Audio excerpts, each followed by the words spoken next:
President-elect Trump is slamming President Biden's decision to commute the death sentences of nearly every inmate on federal death row.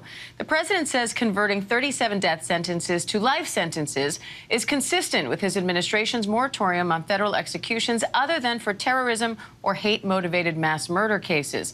Now, Trump is promising to vigorously pursue the death penalty once he takes office. ABC News White House correspondent Mary Alice Parks joins me with the latest on that. Mary Alice, President-elect Trump says Biden's move to commute these sentences makes no sense. But can he do anything to reverse that, or is he limited to pursuing the death penalty only in future cases?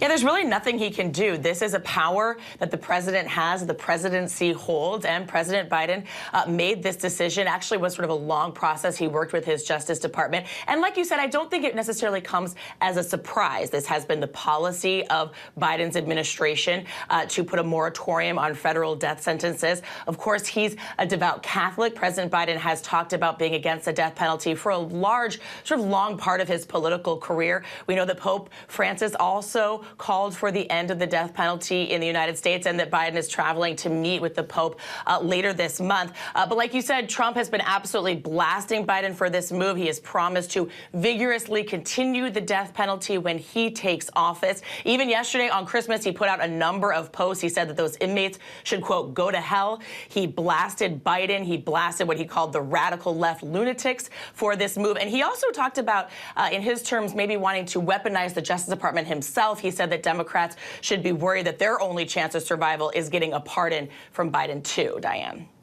Meanwhile, Mary Alice, President-elect Trump is nominating a former Miami-Dade commissioner to serve as ambassador to Panama. Now, Trump has been threatening to retake control of the Panama Canal. So what does this nomination say about Trump's strategy there?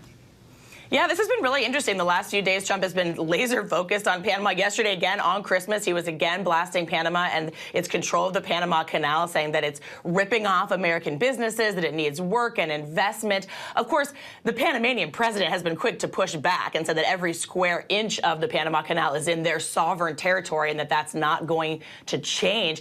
But Trump has continued to say that he thinks they should explore the idea of trying to take it back. He hasn't elaborated on what that would look like. But yesterday, I think it made this announcement, this nomination of who he would like to be ambassador to Panama even more interesting, considering all this back and forth. So yes, he picked former Miami-Dade County Commissioner Kevin Marino Cabrera, who a lot of people know from the campaign trail because he helped run Trump's Florida operation. Of course, Trump has been so proud of his sort of home state and has been pushing and pulling from the state of Florida to fill out his administration and his future cabinet in so many ways. There's going to be a whole lot of sort of Florida men that are coming, and women that are coming to D.C. to work in this next incoming administration and in all these ambassadorships as well.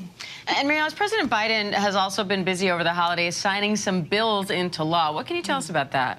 Yeah, a whole flurry of them in the last few days, Diane. They've sort of run the gamut. Everything from one law that a new bill signed into law that would make the bald eagle the official bird of the United States. I frankly thought it already was, but that's exciting. Others that are much more serious, designed to combat child abuse. One that is the first federal anti-hazing standards to really try to crack down on violence and deaths on college campuses. And then, of course, there's been so much attention, too, on that one veto. President Biden vetoing that legislation that Republicans brought after the election that would have expanded the size of the judiciary. Biden, at this point, denying Trump the opportunity to appoint those new judges. Diane. ABC News White House correspondent Mary Alice Parks. Mary Alice, thank you.